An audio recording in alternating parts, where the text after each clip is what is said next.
Hey everyone, welcome back. Icon here. Thanks for checking out another episode of Esports Analysis. Today, we're going to break down that absolutely unbelievable Hackney Yard hardpoint in the grand finals between Minnesota and Dallas. I'm not going to go through the whole thing. I really just want to go through like the last 3 or 4 rotations. One thing I'll say real quick is I got so much flack last week throughout the week in my comments saying that Minnesota could hang with Atlanta, and I just feel justified. So I just wanted to put that in a minute. In a video real quick. So with that, let's go ahead, let's hop into this as we hop on board here. So just to set the record, we are now going from P1 to P2, and you'll be able to see that on this entire map. So the first set of rotations and this second set of rotations, Dallas did just a phenomenal job of holding down these spawns in this back location.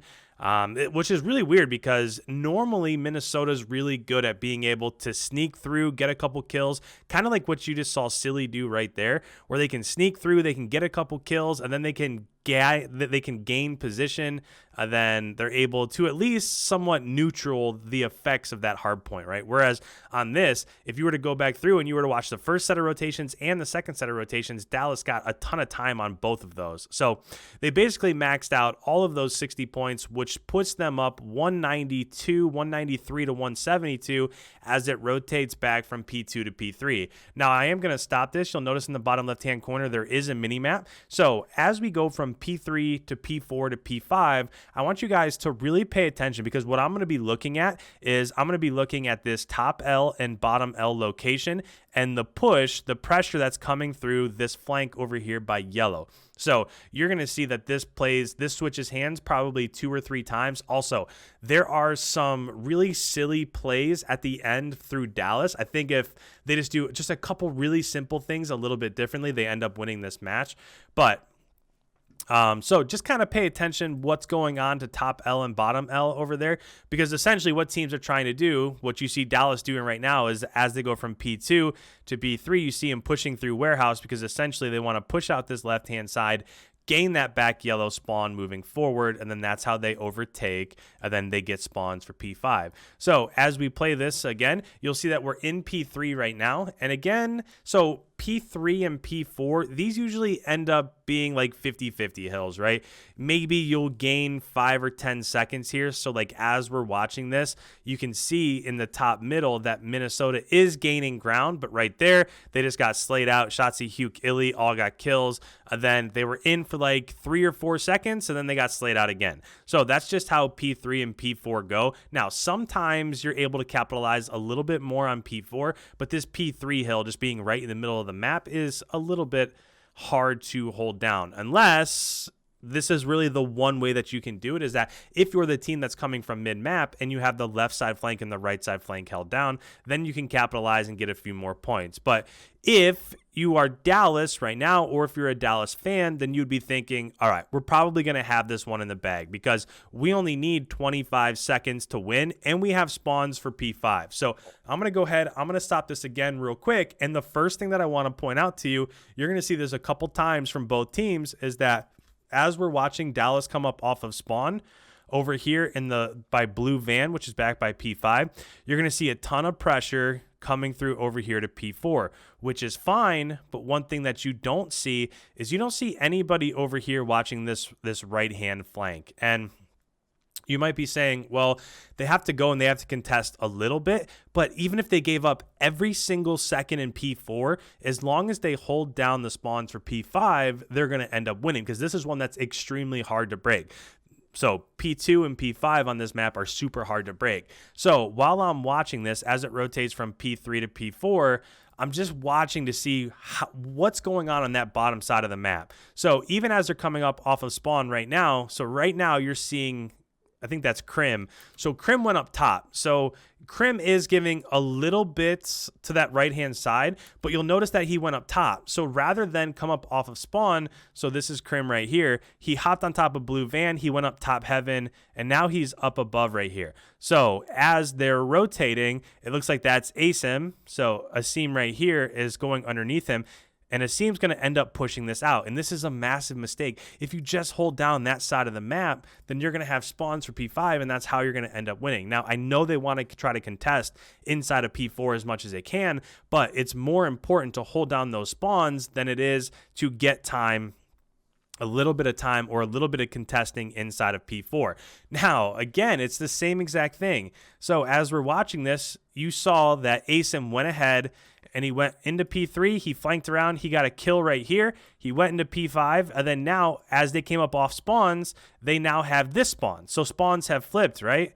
But look what's happening. As they come off of spawns, everybody's still pushing inside of P4.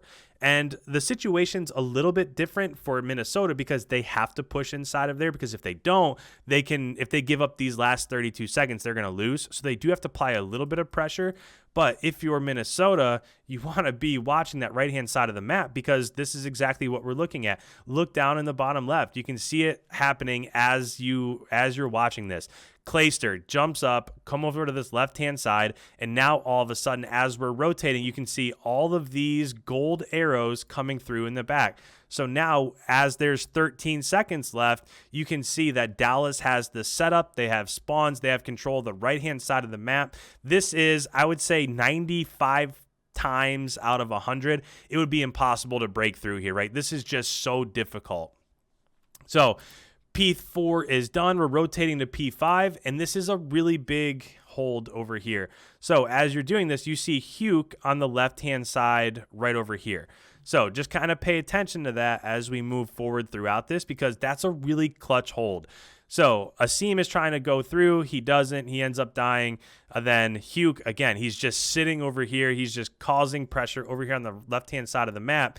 And this is their first mistake. So remember, one of the easiest ways to get into P5 is to push out through this left-hand side. So if you're Dallas, you want to hold this right-hand side as much as you can. You want to hold down this spawn as much as you can so that you're forcing Minnesota to spawn out towards mid-map, and they have to run through this way. It's just, this is a much smaller choke point to get through, right? So you want to be holding down this right-hand side of the map, and that's what Hugh's doing right now. This is the first major mistake. Hugh gets a two-piece right here, and literally all he has to do is just hide over here somewhere. They need 18 seconds to win. If you're looking at the kill feed, there's 4 lit up right here. So they've gotten all the kills. They have control of the left-hand side of the map. They have control of the right-hand side of the map. The other thing that I'll point out real quick, but I don't really agree with, is look at Crim6 right here. So Crim6 is still over by P4, and he stays here for a really long time. It's not until this hill gets contested that he actually ends up pushing in towards the hill. So you're not going to see Crim. He's been sitting there for a while. You're not going to see him putting pressure inside of the hill for another few seconds. And essentially all he's trying to do is he's just trying to watch up top, right? He's trying to watch this push, because essentially, eventually, Illy's going to come up top. So Illy's going to be watching this way, and Crim6 is sitting here watching his back so that nobody flanks up behind him. But if you only need 18 seconds to win, I want to take as many of those gunshots as I possibly can, those gun battles as I can, inside or around the hill. So Hugh gets a nice two-piece here. At this point in time, just relax. All he has to do is, it doesn't even matter what corner. If you want to go hide in this corner over here, go do it. If you want to hide over here or the corner that's behind him, just hide. Just relax. Just stay put for 8 or 9 seconds, and then go back through that staircase that you just came from, pinch them, shoot them in the back. You guys win easily. Instead, I think he gets a little bit ambitious. He sees Silly in mid-map right here. He takes shots, and he realizes that he can't kill him. And by the time he gets away, he gets killed by Asim from top L. And now what you can see is this entire right side of the map is open. And look at where the people are still at. So Shotzi's still over here, and Crim6 is still over here. This entire right-hand side of the map is now open because Hugh lost that gun battle. These arrows need to be, and I know I'm drawing with the wrong color, but these arrows need to be rotating to that right-hand side of the map. Not all of them. You still want to have somebody watching that side, but they need to be rotating. And I know what they're trying to do. You can see that Illy's up top. So Illy's watching this side, and Crim6 is just watching his back up top heaven. And then 2, so this is Shotzzy, is just watching the push right here. So that essentially they have everything covered, but this is really easy to break rather than if you were to load up on this side of the map. And the other thing that I don't like, this is the next major mistake that they make, and it's going to end up, now, a lot of dominoes had to fall in order for this result to take place, but Clayster is inside the hill, and look where he's at. Now that Huke went down, he's watching this right-hand side push. So now he's providing support to that right-hand side, and what you're going to see is you're going to see a seam come down top L. He's going to throw a nade right here. He throws it at that door, and boom, Clayster dies. So Clayster decides to provide support to that right-hand side, even though they didn't have to, because Illy's sitting up top, right? As we play this another second or two, Illy gets a super easy two-piece. If Clayster is still sitting in the hill, this is over, right? They would have already gotten another 2 or 3 seconds. Now it would be like 245 to 245.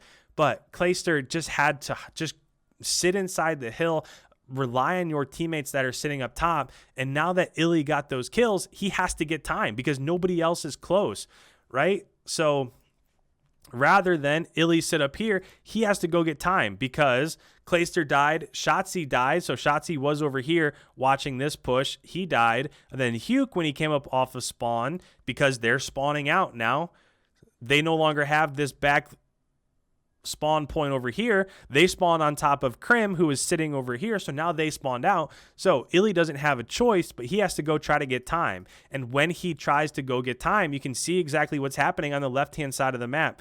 2 arrows died, but there are 2 people coming in from behind him. Whereas if he was still sitting up top, he would still have height advantage and they wouldn't have to worry about it.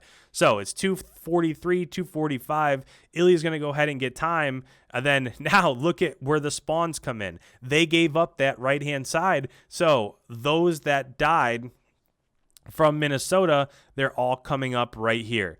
So if you're Dallas, there was just too much pressure on the left-hand side of the map. You had to watch this right-hand push.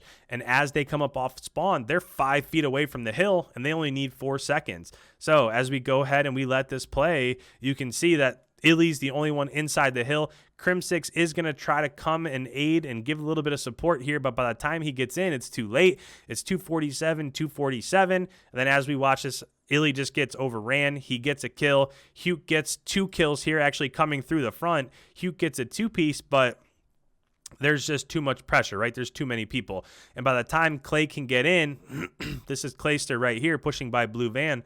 By the time he can get in, the match is over and Minnesota got their last 3 points. So if we're talking about the mistakes that were made, I'll just go back just a few seconds. Again, if we're just putting this kind of in order here, if you're Huke, so the first mistake was Huke was over here. He had this. He went to challenge mid-map, and he got killed. Then essentially when this started to snowball is that they gave up this right-hand side of the map right here. So Minnesota started pushing through this right-hand side. As soon as Clayster got killed looking over on that right-hand side when he didn't need to, Illy had to go ahead and Illy had to push down from top heaven, and he had to try to get control of the hard point. And by that time, the entire right-hand side of the map was given up. Then Minnesota got that back spawn, and that allowed them to get into the hard point. So a lot of stuff happening right here, but it didn't end up hurting Dallas in the end because they still ended up winning. But this is one where if you just are a little bit more disciplined, and it's not just all Huke, right? So if Huke wouldn't have peaked mid-map, or if Clayster would have just been inside the hill getting time and just relied on Illy up top, or if Shotzzy or Crim were closer to P5, then they would have been able to get those kills that were coming on the right-hand side of the map. But the way it played out, sometimes these things happen, and that's the result that we were left with. So either way, this was a super awesome game to watch. Congratulations to Minnesota. That's kind of their first really big win in the CDL. I know that they've obviously got a ton of points. I think they're sitting at 80 CDL points. So they've had some nice wins, but this is their first big win in a really big position when they got that win over Atlanta.